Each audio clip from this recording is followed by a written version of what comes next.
Bem-estar emocional trata-se de uma escolha a pontos principais. Quando a conscientização é maior, é possível fazer escolhas melhores. Essas escolhas aumentam a sensação de bem-estar emocional ou a diminuem. Assim como faz o organismo, a mente envia sinais sobre o seu estado geral.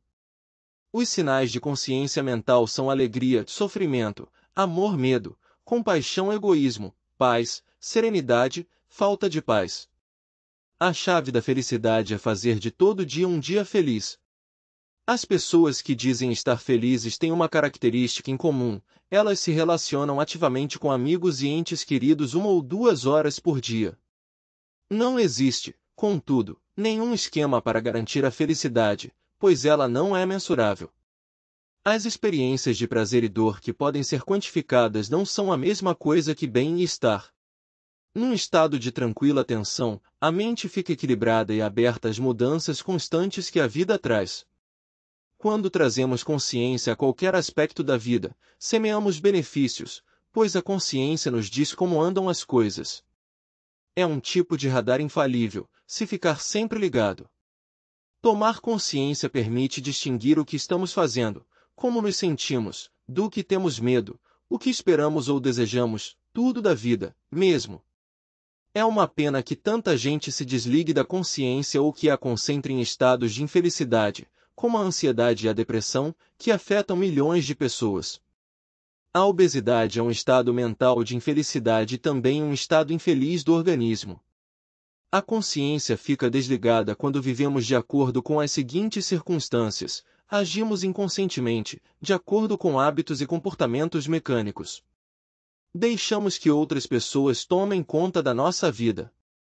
Sentimos-nos vítimas ou numa armadilha emocional. Isolamo-nos e não temos vínculos íntimos com outras pessoas. Agimos com passividade e resignação diante de coisas que nos chateiam. Não sabemos ao certo o que queremos. Esse último aspecto é tão crítico que este livro inteiro tem como pauta uma melhor compreensão disso. É preciso saber o que queremos. Do contrário, acabamos deixando o barco correr. Ou a vida acaba tomando rumos indesejáveis. Como já comentamos, muitas pessoas levam comida à boca quando estão famintas de atenção, elogios, amor e afeto. Mas o que essas pessoas realmente querem é uma reorientação. A mente humana é incrivelmente complexa, mas ela mostra alguns estados básicos que se sobrepõem a todos os pensamentos e sentimentos que temos em um dia, assim como um mosaico forma uma figura e não apenas uma mistura de pedrinhas coloridas. Os sinais enviados pela mente funcionam como sinais de conforto e desconforto do organismo. Quando estamos mentalmente conscientes, os principais sinais são os seguintes: alegria, sofrimento, amor, medo, compaixão, egoísmo, paz, serenidade, falta de paz. As primeiras palavras levam mensagens de bem-estar emocional. As segundas, mensagens que diminuem o bem-estar. Podemos escolher de que lado dessa equação queremos viver. O bem-estar não acontece sozinho.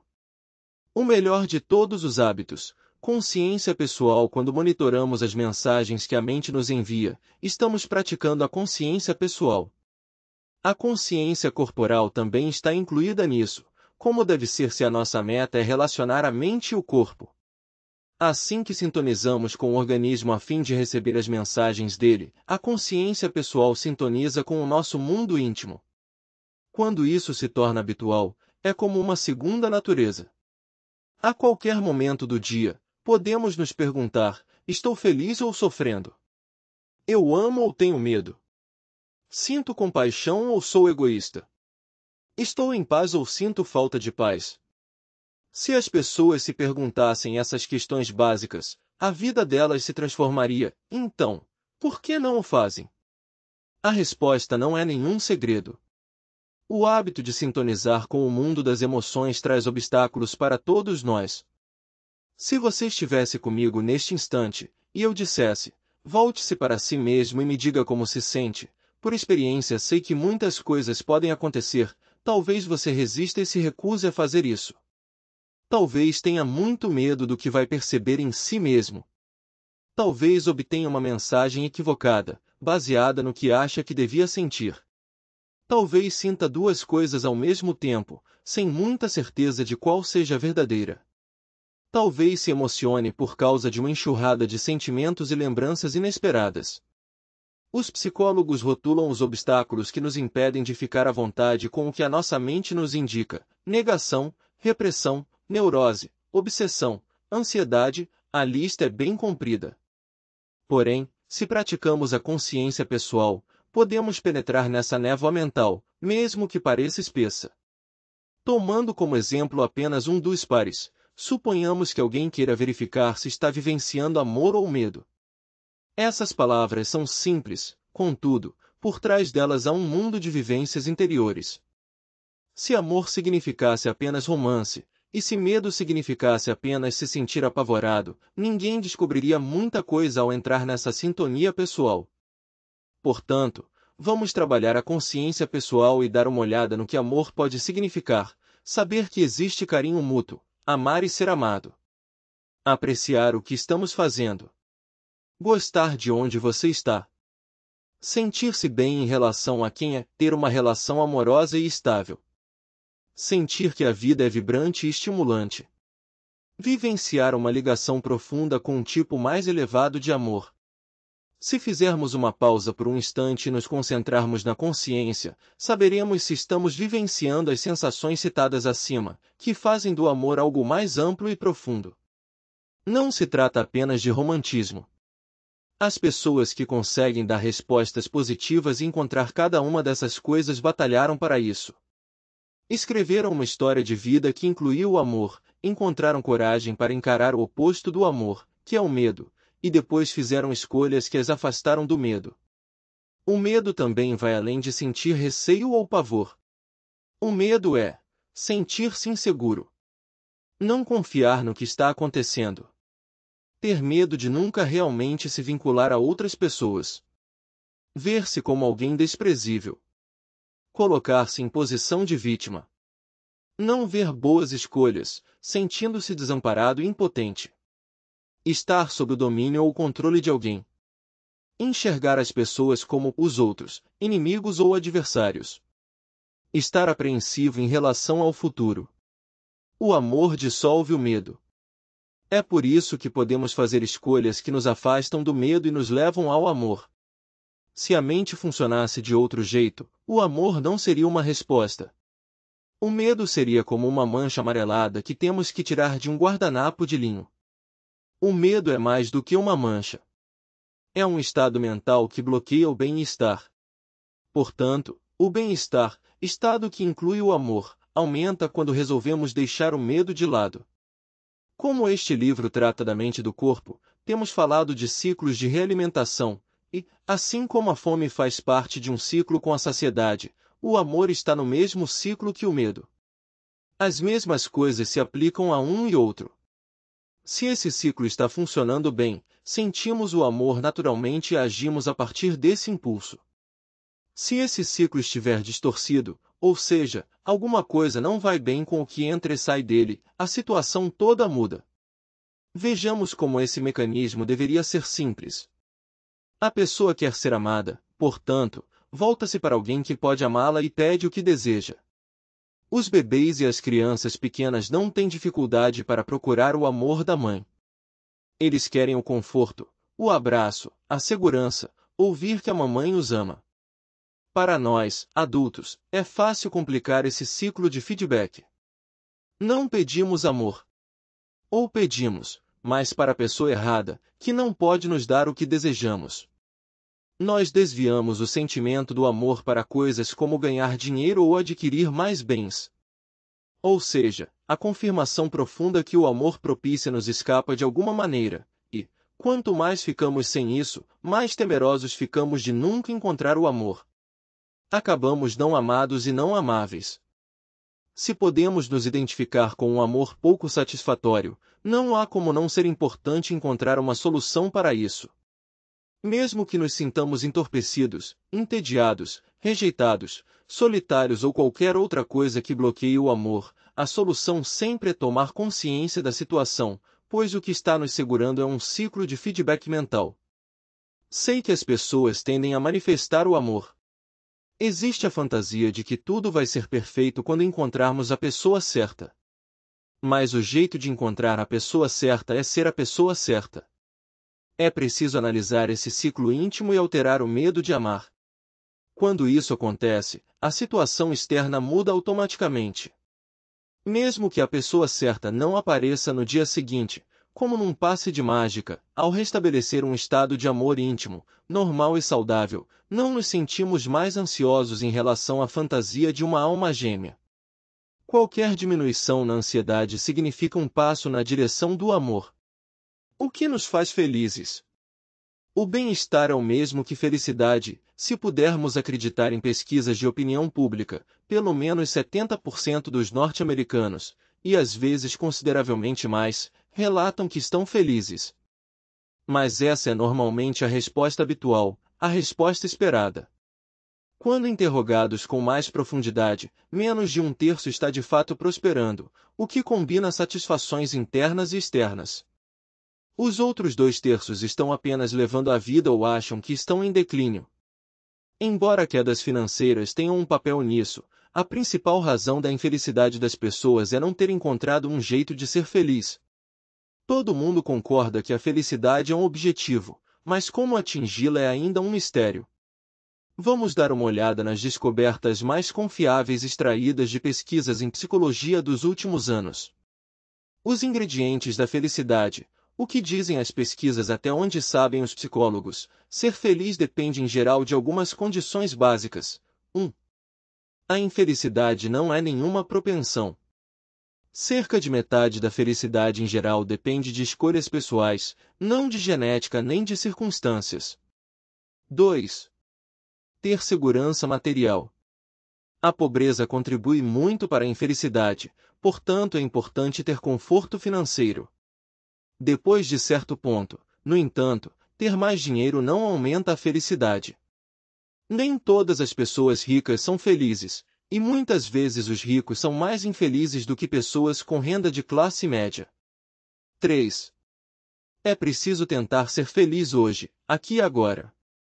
Se existe uma fórmula para uma vida feliz, é fazer de todo dia um dia feliz. Satisfação adiada é satisfação negada. 4. Relacionar-se. As pessoas mais felizes passam de 1 a 2 horas por dia ativamente em contato com as pessoas que amam. Conversam ao telefone, enviam e-mails e mensagens. Elas não se baseiam apenas na sensação de ter relações. 5. Não ter dor física. Sabe-se que é muito difícil, se não impossível, superar psicologicamente uma dor crônica.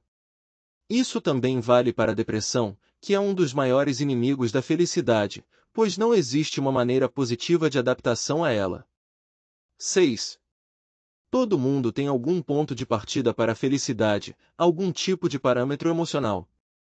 Um acontecimento alegre ou triste nos afasta desse parâmetro, mas isso raramente é permanente. Em 6 meses, quase todo mundo retoma esse parâmetro, sentindo-se tão feliz quanto antes dessa virada repentina ou dessa queda. Essa é uma lista bem pobre, mas o campo da psicologia positiva, que estuda a felicidade em vez dos transtornos mentais, é ainda novo, e suas descobertas não levaram a um consenso. No entanto, alguns estudos importantes parecem concordar que a maioria das pessoas não se sai muito bem ao predizer o que as faz felizes. Elas pensam em casar, ter filhos, ficar ricas ou famosas. Quando essas coisas desejadas acontecem, no entanto, a realidade não combina com as expectativas. Mães de primeira viagem, por exemplo, relatam que cuidar de uma criança pequena está entre as coisas mais estressantes de sua vida. Outra descoberta não muito positiva é que a felicidade permanente talvez seja uma ilusão. O que deveríamos procurar, aconselham alguns psicólogos, é um estado de contentamento estável. Momentos de felicidade vêm e vão.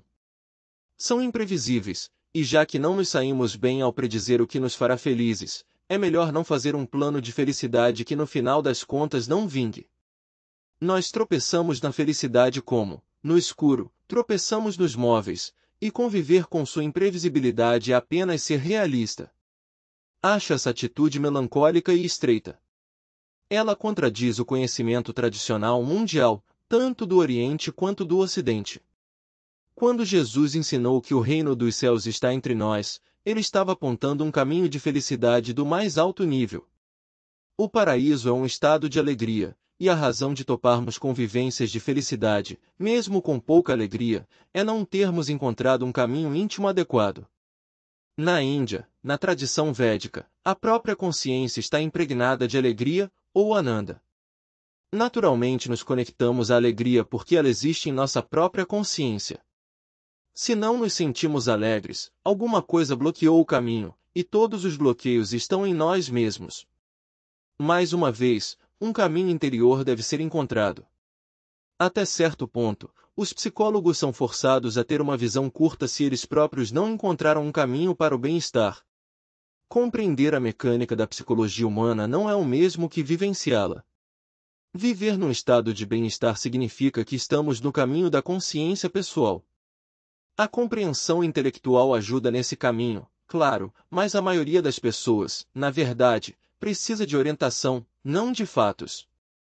Precisa que alguém mostre como evoluir e crescer, como superar obstáculos internos, e, em um nível mais básico, como descobrir o que realmente deseja. Chegando lá a partir daqui à medida que comer sem consciência se transforma em alimentação consciente, o estágio seguinte, viver com consciência, não está muito longe. Podemos tecer a felicidade em todos os aspectos da vida, uma vez que façamos escolhas novas. Ser capaz de controlar se estamos felizes ou infelizes está ao nosso alcance, mas precisamos expandir a nossa consciência ao longo desse caminho. Muita gente tenta ficar mais feliz escolhendo mais prazeres e menos dores. Essa estratégia poderia funcionar, mas não funciona. Deixe-me explicar em detalhes o porquê. Temos hormônios diretamente relacionados à experiência de prazer. No último capítulo, mencionei as endorfinas, o analgésico natural do cérebro.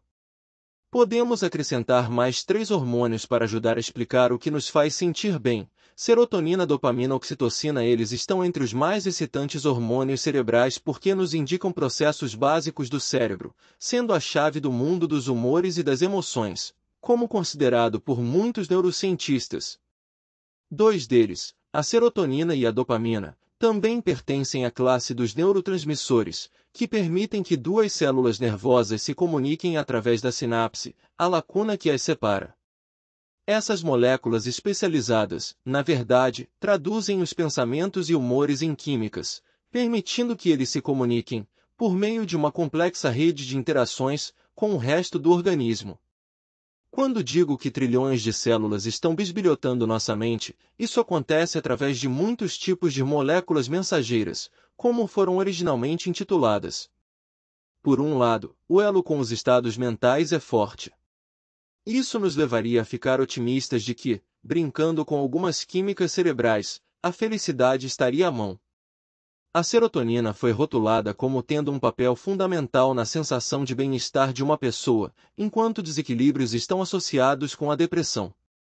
Durante muito tempo, considerou-se que os antidepressivos mais conhecidos ajudavam a regular a serotonina do cérebro, daí seu nome, inibidores seletivos de recaptura de serotonina. A ideia era que no cérebro das pessoas depressivas havia uma reabsorção em demasia de serotonina, levando a um nível emocional exaurido, e o antidepressivo corrigia esse desequilíbrio. A dopamina está associada aos bons sentimentos quando temos êxito e conseguimos o que queremos. Algumas pessoas precisam demais se sentir recompensadas pelo que conquistam, e nesses indivíduos movidos a recompensa os níveis de dopamina são altos. Drogas viciantes como a cocaína devem sua reação ao modo como afetam o sistema de dopamina.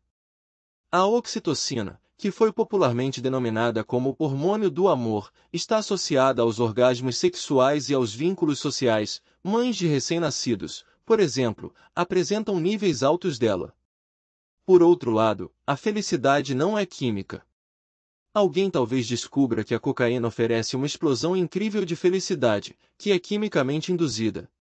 Mas fazer uso de cocaína atrapalha o delicado equilíbrio químico do cérebro, e depois de algum tempo, se o vício se estabelece, a pessoa descobre que a cocaína é um suplício. Em uma vida normal, Podemos nos proporcionar explosões de prazer, mas elas não podem ser sustentadas quimicamente. Basta examinar mais de perto os 3 hormônios apresentados anteriormente para vermos que não existe uma trilha química simples para a felicidade. Consideremos a serotonina e a dopamina, cujos vestígios podem ser encontrados sempre que alguém se sente bem com a vida. São hormônios complexos, conectados a todos os demais hormônios, sem falar em uma dúzia de outros neurotransmissores e mais de 50 moléculas similares conhecidas como peptídeos. E tem ligações para todo o canto: sono, apetite, digestão e estresse. Falar em sinfonia de hormônios não é apenas uma metáfora. Observemos que podemos comer algo delicioso, uma experiência prazerosa, e ao mesmo tempo sentir culpa, uma experiência desagradável. Há evidências de que se temos um desequilíbrio hormonal relacionado com a serotonina e a dopamina, o nosso humor pode ser drasticamente afetado, embora a antiga crença de que a serotonina teria o papel principal na depressão tenha sido desacreditada. O que diz muito sobre por que os antidepressivos não funcionam para muita gente, e em última análise podem não passar de placebos em termos de confiabilidade. Mas muito mais importante é o fato de que a mente ativa a química do organismo. Se fazemos escolhas inadequadas, e as escolhas são um processo mental, elas são acompanhadas pelos efeitos ruins na química do organismo. Eis um exemplo. Imaginemos que uma pessoa está dirigindo um carro. Está apressada, com uma mão na direção enquanto a outra segura um sanduíche. Ao mesmo tempo, está falando ao celular.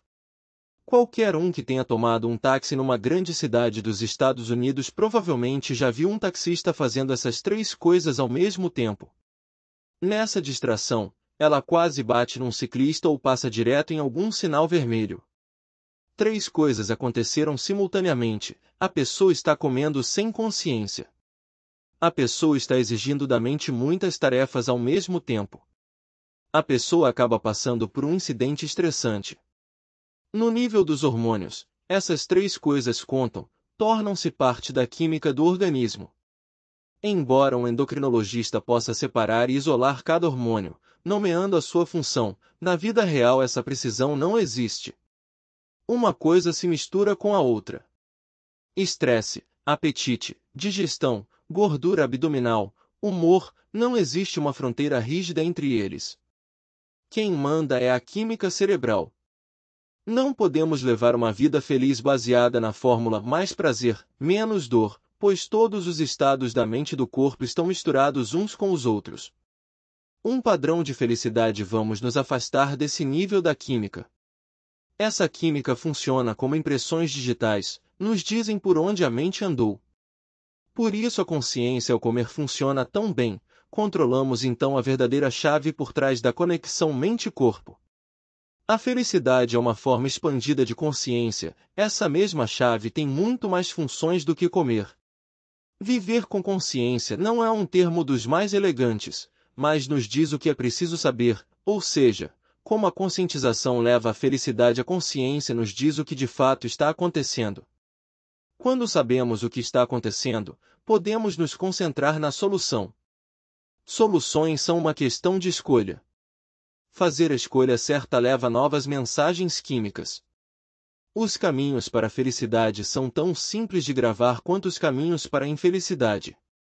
É lamentável que poucas pessoas saibam dessa última afirmativa, ou seja, que os caminhos para a felicidade são tão simples quanto os da infelicidade. Elas deixam escapar esse ponto vital, ou nunca o aprenderam antes, pois os hábitos antigos, os condicionamentos, as lembranças, os preconceitos, as crenças e o ego criam uma névoa de ilusão. Vagando em uma névoa assim, não podemos culpar as pessoas por não saberem como resolver os seus problemas. Em termos de bem-estar, podemos atravessar essa névoa ao considerar do que temos fome, o que significa o primeiro passo do processo de ser feliz, ter consciência do que está de fato acontecendo. Não podemos saber o que de fato está acontecendo se não prestamos atenção.